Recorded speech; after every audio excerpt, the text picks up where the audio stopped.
One of the world's strongest earthquakes since 2011 struck Russia's far east early today, with a powerful 8.8 magnitude tremor jolting the Kamchatka Peninsula and triggering tsunami alerts across the northern Pacific.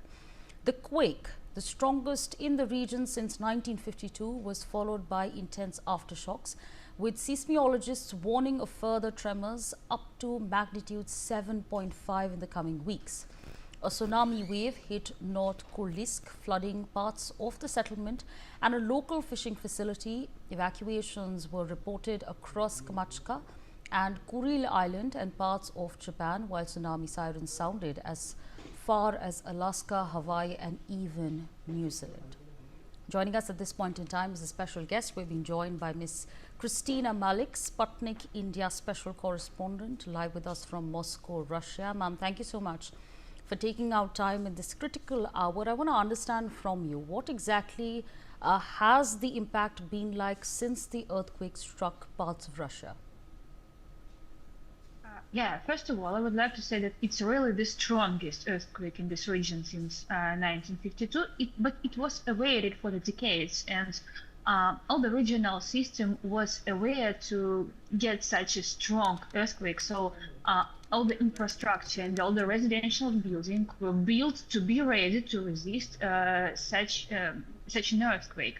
That's why there is no really huge damages, because for now we know from the Kamchatka governor Vladimir Solodov that there is only a wall collapsed at one kindergarten and nothing more. So no injuries reported, no damages, no death. And it's, in one hand, it's a great miracle because no real injuries, no real damages. And on the other hand, it signs and it highlights that Russian Far East emergency systems, emergency services, and our infrastructure was really ready to cope with such problems. And it's really good, I think. Absolutely. I want to understand from you, considering the fact that in 1952, the same region, that's Kamchatka, witnessed a very massive earthquake. Would you say that since then people are trained, informed about what exactly it is that they should be doing in situations like these? Therefore, people have been evacuated quickly. There haven't been too many damages, as you were saying. Well, first of all, there were not so much evacuations because the majority of residential buildings are made in order to resist an earthquakes. There were some evacuation in fishing villages, and all the fishers were evacuated in, for example, Kuril Island, because there are not so many huge buildings, I think. And for sure, people were well informed what to do in such situations.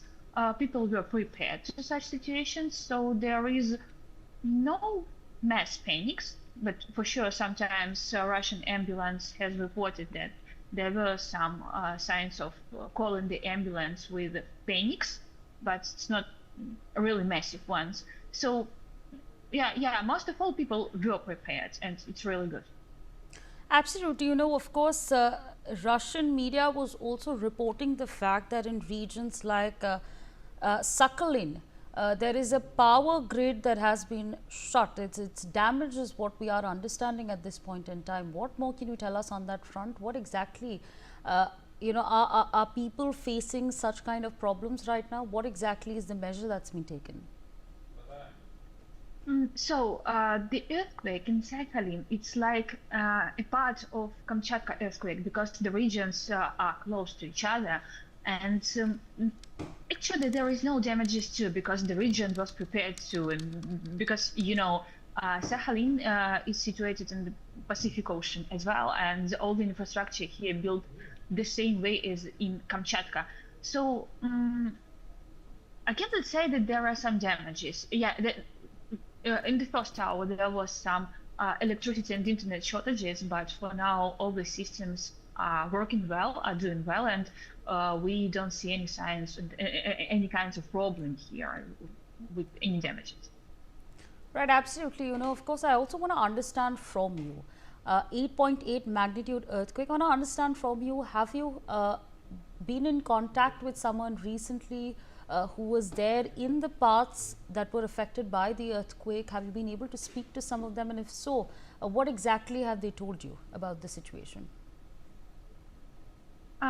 Well, for example, we know that some of our colleagues from Kamchatka radio station were on air the time when the earthquake started.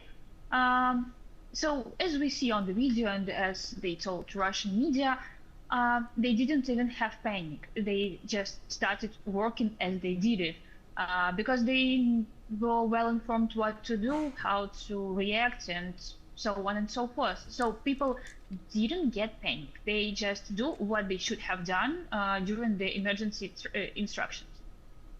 Right, absolutely. And I also want to understand from you, what exactly is the plan of action for the next couple of hours, next couple of days, considering the fact that there are seismologists that are warning that there may be perhaps further tremors up to magnitude 7.5 in the coming weeks. So what exactly is the plan of action over there?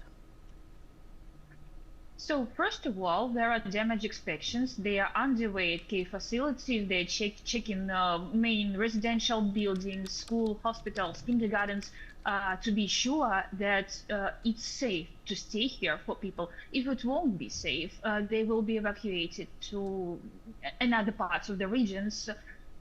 And if people are in panic, if they don't want to stay their home because they don't feel safe, they can move to another parts by themselves. It's allowed for now, and there are governmental facility to take care of these people. And if they will say they need help, they will receive this help without any problems. Right, absolutely. And far as the advisory is concerned, we know, of course, you're from Sputnik, India. There is a population of Indians also over there, and I'm assuming there are people from other parts of the country who may be residing in these locations. What exactly are the facilities that are being put forth for them in this time? The facilities we're talking about, it's, for example, where to stay, where to eat, what to do, and what to wear. So the first need, I can say. For more such videos, subscribe to the Newsx YouTube channel, hit the bell icon.